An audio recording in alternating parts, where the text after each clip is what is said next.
Advanced GraphRAG 2, the next 5 families. Let's dig in. The first course was, by design, a course about computed, static, binary triple graphs. Every retriever in it was an algorithm. Every graph was built once over a fixed corpus. And every fact was a subject, a predicate, and an object. This course breaks 5 of those inherited assumptions, 1 per module. Today, we start with the most expensive one, that building the graph is worth its LLM bill. Here is the bargain GraphRAG asks you to accept. Pay a language model to read every chunk of your corpus, then pay it again to summarize every community it finds. And in exchange, you get a graph that answers questions vector search simply cannot. It is a genuinely good bargain. But it is a bargain. And today, we audit it, with Microsoft's own answer to Microsoft's own cost problem. We unpacked the Microsoft GraphRAG index in the first course's Module 3, so one line is enough here. Extract entities and relationships from every chunk, cluster them, and have the model pre-write a report for every community at every level of the hierarchy. Call that the eager index. It does all of its understanding before it has heard a single question. Beautifully prepared. And expensive. It helps to see the bill itemized. Line 1 is extraction. 1 model call per text chunk, so it scales linearly with corpus size and never stops growing. Line 2 is summarization. 1 call per community. And because the hierarchy has several levels, you pay again at every level you keep. Corpus size sets the first number. The graph's own shape sets the second. There is an implicit assumption hiding under that bill, and it is an amortization argument. Pay once, ask forever. Spread across 10,000 questions, even a fat index is cheap per query. That reasoning is completely sound. It is the same reasoning that justifies building a database index in the first place. The interesting question is what happens when the denominator turns out to be small? Microsoft names 3. One-off queries, where you will never issue enough questions to amortize anything at all. Exploratory analysis, where you do not yet know what you are looking for, so you cannot tell whether the index will pay for itself. And streaming data, where the corpus keeps moving, so every resummarization is work you are about to throw away. If you have ever indexed a corpus, asked it 2 questions, and moved on, you have felt this. So here is the uncomfortable question. Does the model have to understand the whole corpus before it hears your question? Full GraphRAG's answer was implicitly yes. Summarize everything, then search the summaries. LazyGraphRAG's thesis is a flat no. You do not need prior summarization of the source data. You need summarization of the slice a query actually touches, and you only learn which slice that is after the question arrives. Picture 2 budgets draining over the same corpus. The eager budget empties almost entirely before the first question is even asked, then barely moves per query afterwards. The lazy budget starts full, because indexing spends nothing, and then takes a small bounded sip for every question you ask. Same corpus, same eventual answers, completely different shape of spending. That shape is the whole module. LazyGraphRAG performs 0 language model calls at index time. Noun-phrase extraction finds the concepts, a co-occurrence graph connects them, and graph statistics, not model summaries, carve out the community hierarchy. Every act of summarization is deferred to query time, where a budgeted search decides how much understanding to actually buy. Indexing costs what a plain vector index costs, because that is essentially all it is doing. Now, before I quote a single number, you deserve the provenance. LazyGraphRAG is a Microsoft research blog post from November 2024 by Darren Edge, Ha Trin, and Jonathan Larson. It is not a peer-reviewed paper. There is no archive preprint, and everything reported comes from one evaluation on one corpus. Treat what follows as a well-documented engineering result and a very good design pattern, not as a benchmarked scientific claim. The first move is almost aggressively unglamorous. Run classical natural language processing over the text and pull out noun phrases: quarterly revenue, the Federal Reserve, battery supply chain. We met this family of tooling in the first course's Module 6, where LazyGraphRAG used Spacy to build a whole graph for 0 prompt tokens. Same instinct here. Reach for the cheapest extractor that still captures what the text is about. Notice what a noun phrase is not. It is not typed, so nothing tells you that the Federal Reserve is an organization. It is not canonicalized, so the Fed may sit right beside it as a completely separate concept. And there is no relation label anywhere in sight. You are trading precision for a price of 0, and as we will see, the search does the disambiguating later, at the point where it actually matters. Here is the construction sketch, short enough to fit on one screen. Walk each text unit, pull its noun phrases, add every one of them as a concept node. Then connect each pair that appeared together and bump the edge weight. That is the entire build. No prompts, no schema, no model. The edges are making one very modest claim. These two ideas showed up in the same breath. Watch what that produces over a whole corpus. Concepts that keep appearing together accumulate heavy edges. Concepts that never meet stay disconnected. And dense neighborhoods emerge on their own around real topics. Nobody told this graph that supply chains and semiconductors are related. The corpus did, by sheer repetition. Co-occurrence is a weak signal in any one sentence, and a surprisingly strong one at scale. Be honest about what you lose. This graph knows two concepts belong together. It cannot tell you that one acquired the other. We hit exactly this trade-off in the first course's Module 6, and the verdict is unchanged. Structure carries most of the multi-hop signal even when the labels are missing. But if your questions hinge on the precise relation type, this is the wrong index, and that is a perfectly legitimate reason to keep paying for extraction. The second move refines that concept graph and extracts a hierarchical community structure from it, using graph statistics rather than a language model. Community detection is a solved, cheap, purely computational problem. We covered it in the first course's Module 2, and it has not changed since. What has changed is what happens next. Nothing.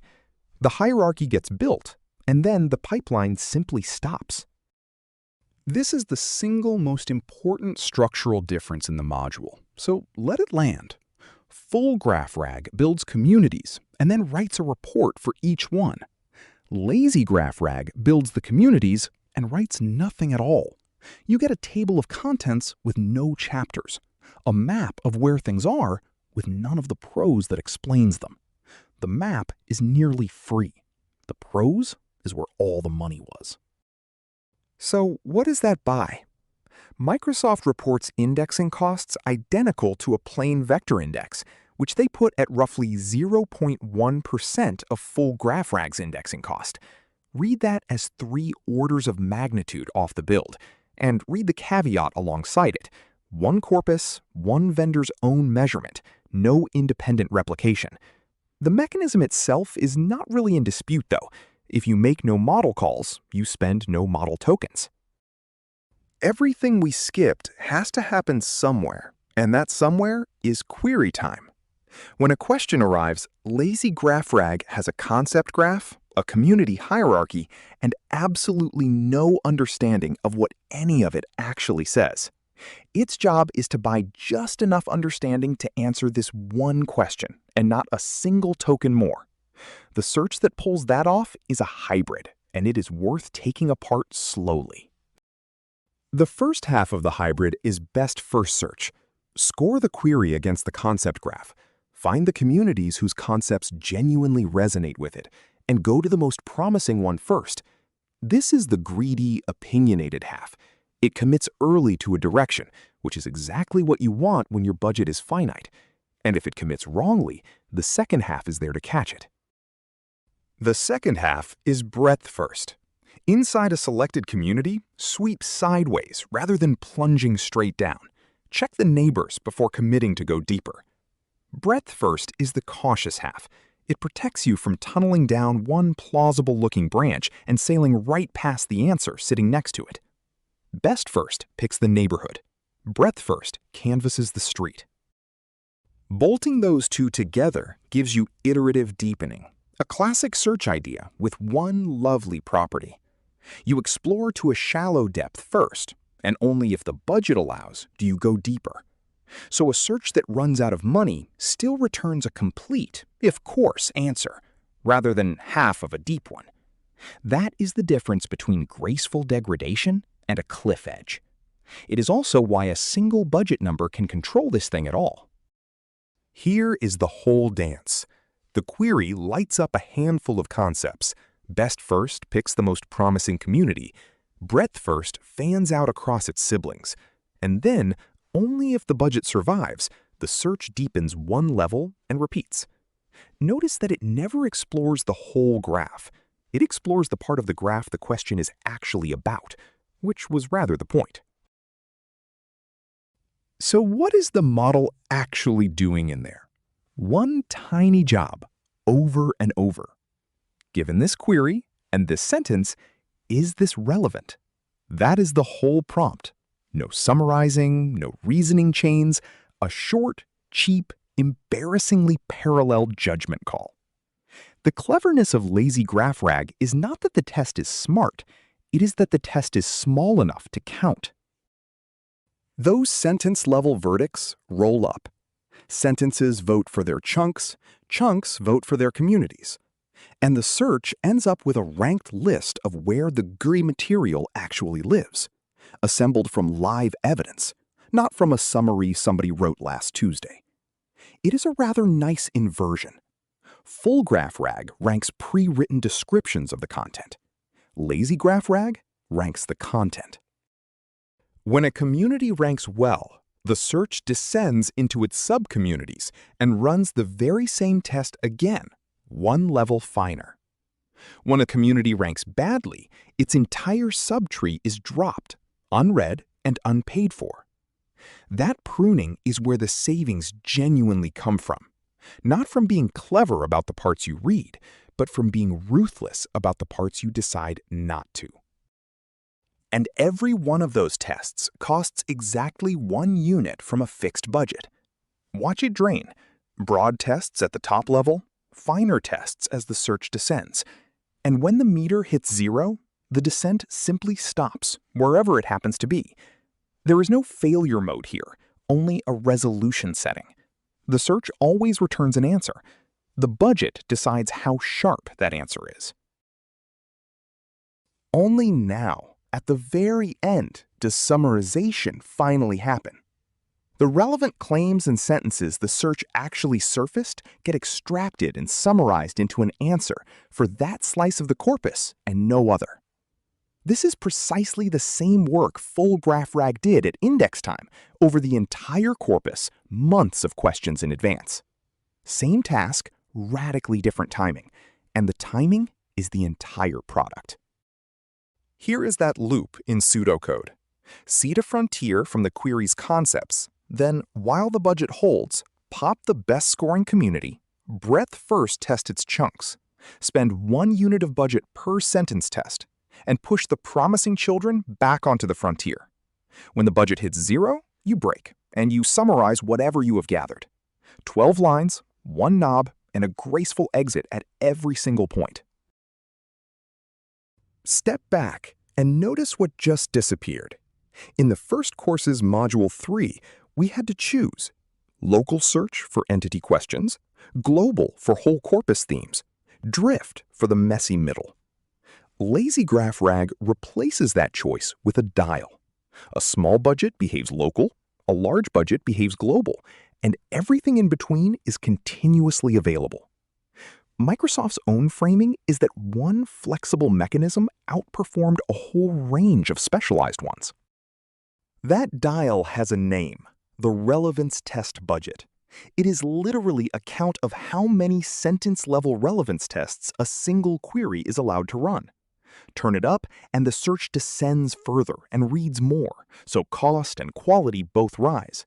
Turn it down, and you get a coarser answer for less money. One scalar, monotone in both directions. The kind of knob you can actually put in a config file and defend to your finance team. Microsoft reports 3 settings. Z100 Lite, a budget of 100 tests using a low-cost model throughout. Call that the bargain tier. Z500, 500 tests mixing low-cost and high-cost models. And Z1500, same mix, the premium tier. Notice that the model choice is part of the configuration, not just the count. You are tuning how many judgments you make and how good each one is. Here is exactly what was measured, because you should always ask. 5,590 Associated Press news articles, 100 synthetic queries, 50 local, 50 global, and 3 metrics: comprehensiveness, diversity, and empowerment, scored head-to-head by a language model acting as judge, the same protocol the original GraphRAG paper used. 1 corpus, synthetic questions, and LLM referee. The comparison set is genuinely broad, to their credit. GraphRAG Global Search at community levels 1, 2, and 3, plus dynamic community selection. GraphRAG Local Search and Drift. Semantic vector search at 8,000 and at 64,000 token context windows, and Raptor, the recursive summarization tree. That is 8 serious baselines, several of which you already know intimately from the first course. First headline. On global queries at answer quality comparable to GraphRAG Global Search, LazyGraphRAG reported over 700 times lower query cost. 700. Now, that number is doing something quite specific. It compares against the most expensive mode of the most expensive competitor, the MapReduce over every community report we covered in the first course's Module 3. It is a real result, and it is also the friendliest possible framing of one. The second headline is the one I find more interesting.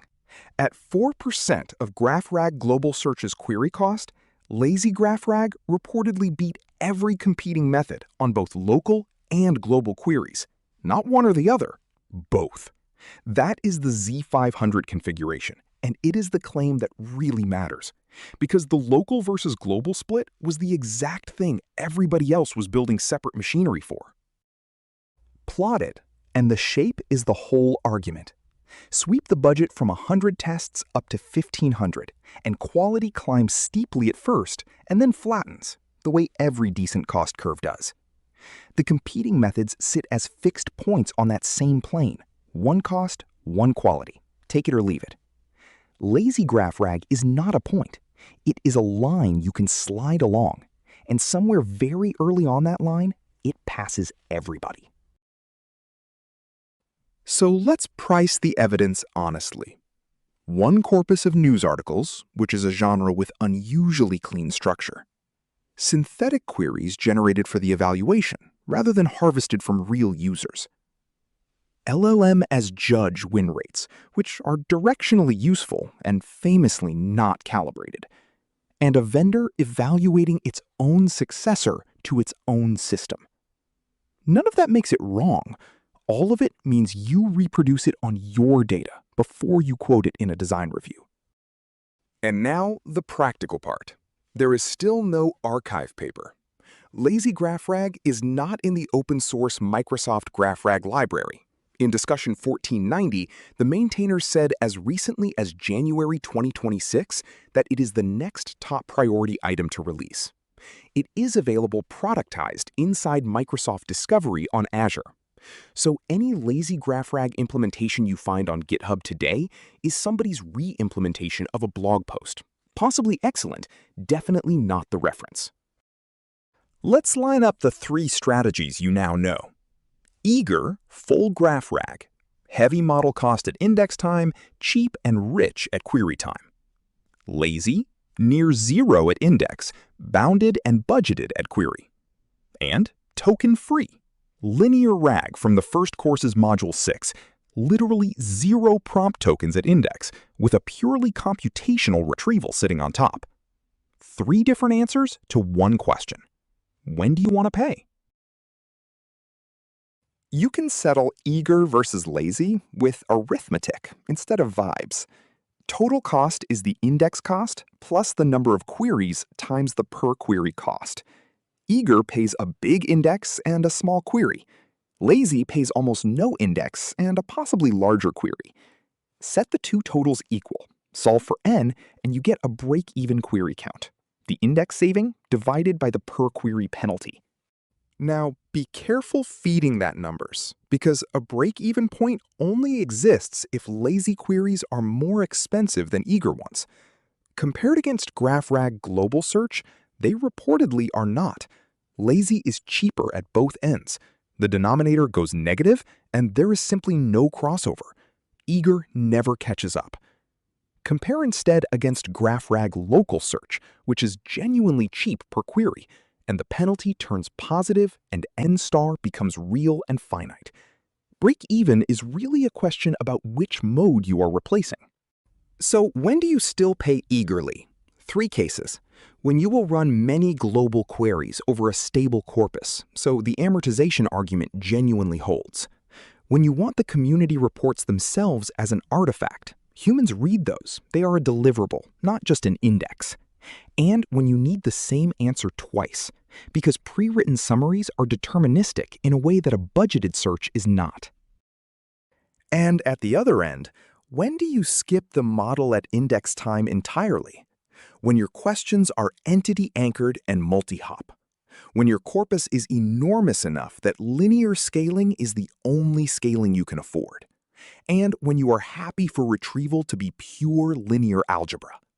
We built exactly that in the first course's Module 6.